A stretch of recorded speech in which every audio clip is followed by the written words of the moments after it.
안녕하세요, 핑 교수입니다. 오늘은 베르누이 정리 그 마지막 시간입니다. 오늘까지 해서 이론은 마무리하고 그 다음에 내일부터는 몇 가지 유체 문제 풀면서 베르누이 정리 완성하도록 하겠습니다. 일단 오늘 제가 여러분한테 설명을 드릴 내용은 바로 지금 여기 보이는 이 공식입니다. P1 플러스 2분의 1 로브 2 원제곱 플러스 로지 H1은 P2 플러스 2분의 1 로브 2 제곱 플러스 로지 H2 이렇게 돼 있는데요. 일단 이 공식을 설명하려면은 각각의 변수들이 어떤 의미를 갖고 있는지 이제 알아야 되겠죠. 지금 위쪽에 이제 그림이 이렇게 있어요. 지금 그림 보시면은 이런 파이프가 지금 경사가 져 있고 입구 출구 쪽 이제 직경이 다릅니다. 그래서 지금 이제 여기 나와 있는 걸 보면은 이제 여기 보시는 것 같이 이 입구 쪽이 이제 A1으로 돼 있고요. 입구 쪽이 A1으로 돼 있고 그 다음에 이제 출구 쪽이 이렇게 A2로 돼 있는데요. 이 두 가지를 이제 놓고 봤을 때 입구 쪽에서 이 바닥에 어딘가 이제 바닥면이 있다고 했을 때 거기에서부터 위에까지 올라가는 이 높이 이걸 우리가 H1이라고 놨고요. 마찬가지로 입구 쪽에서 우리가 그 출구까지 올라가는 출구 쪽에서 바닥에서 올라가는 그 높이를 H2라고 해서 이거는 약간 밑에서부터 위에까지 평평한 게 아니고 수평한 게 아니고 아래쪽으로 이렇게 경사져 있는 이런 형태라고 보시면 되겠습니다.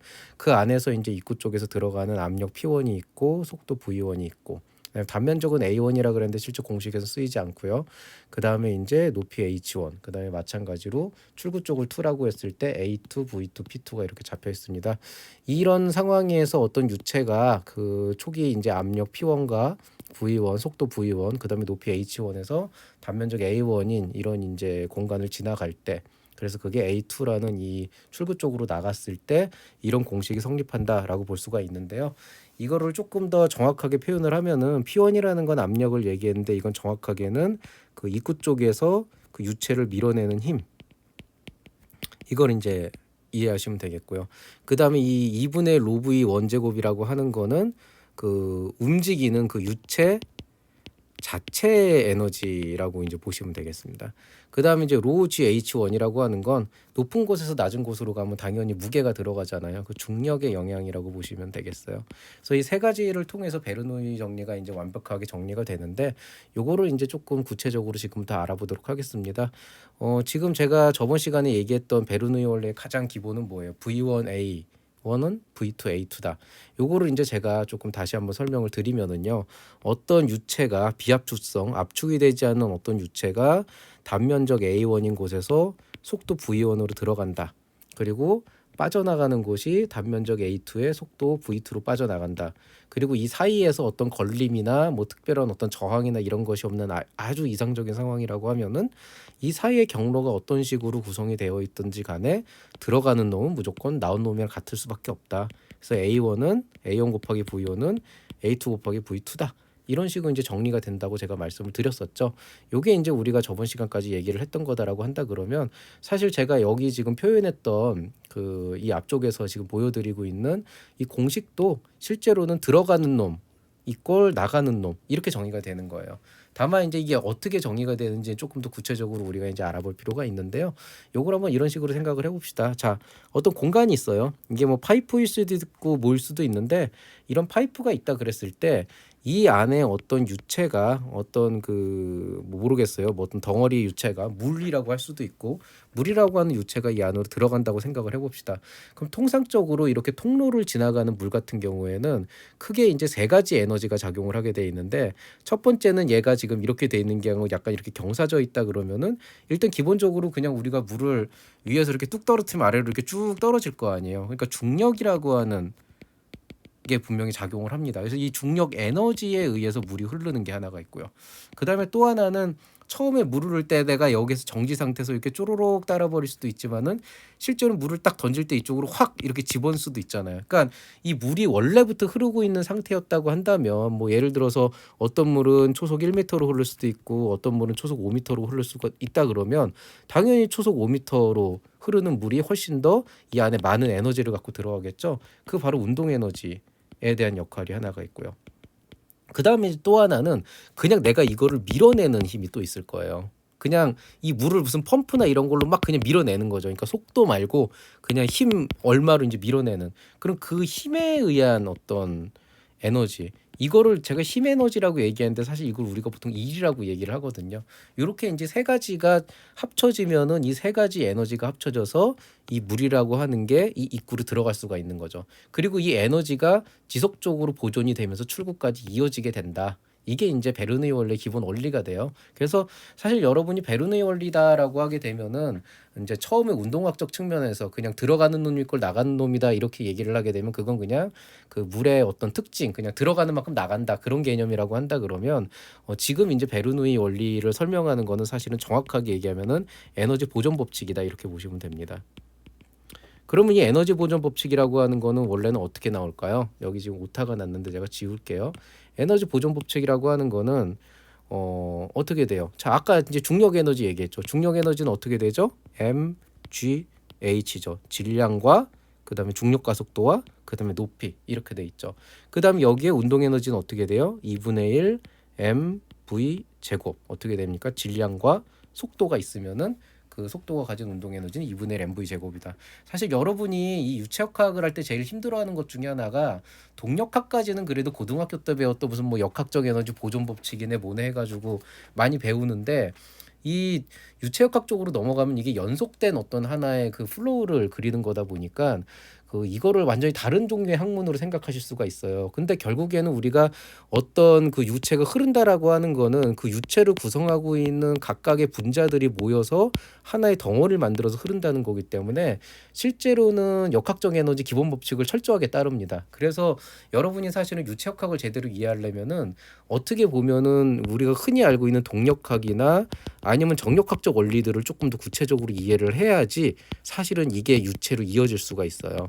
그래서 제가 앞으로는 동력학, 정력학에 대한 얘기도 좀 해드릴 건데 오늘은 이제 뭐 중력 에너지 mgh하고 2분의 mv 제곱 같은 거 그냥 그런가 보다 하고 외우는 수밖에 없겠습니다. 일단 그렇게 들어갈게요. 자, 그다음에 힘에 의한 에너지라고 하는 건 간단한 거죠. 힘은 어떻게 되죠? 힘 F에다가 거리 S를 곱하면은 그 힘으로 이동한 거리만큼 에너지가 발생한다 이렇게 돼 있죠. 그래서 이게 결국에는 유체가 움직이는 어떤 하나의 움직임이라는 거죠. 이거를 우리가 전체 유체를 움직이게 하는 유체의 에너지가 되는데 이게 일정하게 계속 똑같은 값을 일정하게 유지를 한다. 그러니까 높이가 낮아질수록 속도가 더 빨라지고 그 다음에 이제 힘이 더 세진다. 이렇게 해가지고 우리가 정의한 게 바로 베르누이의 기본 원리가 되는 거예요. 그럼 이게 이제 어떻게 이 앞에 보여드렸던 이런 이제 그 정체를 알 수 없는 희한한 압력과 이런 식이 됐냐라고 하는 건데 요거는 되게 간단하게 이제 생각이 돼요. 이제 어떻게 되는 거냐면 자, 이 식을 가지고 내가 얘기를 한다 그러면 자, 1번 출구가 있고 2번 출구가 있다 그러면은 방금 위에서 말씀드린 에너지 보존 법칙을 가지고 한번 써볼게요. 이거를 먼저 써보겠습니다. F1 그 다음에 거리 S 만큼 이동하는 그 유체의 힘에다가 유체 에너지에다가 거기에 2분의 mv1 제곱이라고 하는 유체의 이제 그 운동 에너지가 되겠죠. 그 다음에 mgh1이라고 하는 그 입구 쪽에서의 유체의 이제 위치 에너지가 되겠죠. 2번 같은 경우에서는 그러면 이게 어떻게 나오냐면은 나갈 땐 힘이 다를 거 아니에요. 뭐 입구도 다르니까 입구에 똑같은 거를 이동한다고 가정을 해줘야겠죠. 그 다음에 2분의 1 mv2의 제곱 플러스 mgh2 이게 이제 일정하게 유지가 된다는 거예요. 이쪽 값하고 이쪽 값하고 똑같다. 이게 베르누이 원리인데 이제 유체라고 하는 게 아무래도 일반적인 이 질량을 가지고 있는 물체랑은 다른 게 질량을 가지고 있는 물체라고 하는 거는 어떤 덩어리가 있고 여기 질량이 m이다 이렇게 정해져 있잖아요. 근데 유체는 그런 질량의 개념이 아니고 그냥 계속 흘러가는 거거든요. 그러면 우리가 이 흘러가는 유체를 우리가 계산을 한다라고 하는 건 어떤 의미냐면은 그 유체 양에 의해서 결정이 되는 건데 그걸 정확하게 정의하기가 힘들어져요. 그러니까 보통 유체라는 걸 정의할 때는 우리가 보통 어떤 걸 얘기하냐면은 단위 부피라는 개념을 쓰는 겁니다. 즉 무슨 얘기냐? 그냥 단순하게 우리가 그 유체의 질량을 정의할 수는 없으니까 단위 부피 뭐 예를 들어 1m 세제곱이나 이런 식으로 해가지고 단위 부피의 유체에 힘이 가해지고 움직이는 게 어떻게 되냐를 그냥 보고 따지는 거예요. 그러면은 아무리 유체가 연속적으로 간다 그래도 어쨌든 시간 동안에 움직이는 어떤 하나의 정해진 단위 부피가 있잖아요. 그럼 그 부피에 대해서 우리가 이제 계산을 하게 되면은 이런 부피들이 계속 이어져 가지고 연속된 흐름을 만들게 되니까 요 하나가 시작부터 1번부터 2번까지 흘러가는 흐름을 보면 유체의 어떤 특성을 정의할 수가 있게 되는 거죠. 그래서 그걸 가지고 이 베르누이 정리를 계산을 해줘야 되는데 그럼 그걸 어떻게 계산해 주나 간단합니다. 만약에 우리가 그 부피를 V라고 한다 그러면 V로 양쪽을 나눠주면 되는 거예요. 근데 이제 V로 양쪽을 나눠주면 되는데 여기에서 이제 굉장히 이제 단순한 논리가 적용이 됩니다. 일단 가장 알기 쉬운 것부터 해볼게요. 자, M이라는 건 질량이죠. 질량을 부피로 나누면은 이게 뭐가 되는 거죠? 이게 바로 밀도가 되잖아요. 밀도라는 거는 단위 부피 안에 어느 정도의 질량이 있느냐, 즉 이제 킬로그램 per 미터 세제곱이 되는 거니까 이렇게 해서 이 V분의 M이라고 하는 건 밀도가 되기 때문에 이걸 우리가 로로 바꾸는 거예요. 그러니까 위쪽에 2분의 mv1 제곱분의 로가 되는 거고 여기에도 로가 되는 거고 여기도 로가 되고 여기도 로가 되는 거죠. 근데 이제 여기까지 여러분이 이해를 하는데 도대체 F1S를 V로 나누면 이게 어떻게 되는 거냐. 사실 이거는 여러분이 그 단위와 차원이라고 하는 개념을 좀 이해를 하셔야 되는데 요건 사실 물리이기도 하지만 수학의 영역이라 오늘 말씀드리긴 좀 힘들거든요. 그래서 그냥 이렇게만 말씀드릴게요. 자, 힘이라는 거는 원래 단위가 어떻게 되냐면은 뉴턴으로 정의가 됩니다. 근데 이 뉴턴이라고 정의가 되고 그 다음에 거리 S는 우리가 보통 미터로 이제 정의가 되잖아요. 그러니까 보통 우리가 F에다가 S를 곱한 걸 1로 하는데 그거는 보통 뉴턴 곱하기 미터라 그러면 이게 갖고 있는 의미는 1미터를 이동하는데 1뉴턴의 힘을 쓰면은 그거를 1줄이라고 놓자. 이런 식으로 보통 정의가 되거든요. 그리고 부피 V라고 하는 건 아까 얘기했듯이 기본 단위가 미터의 세제곱이란 말이에요.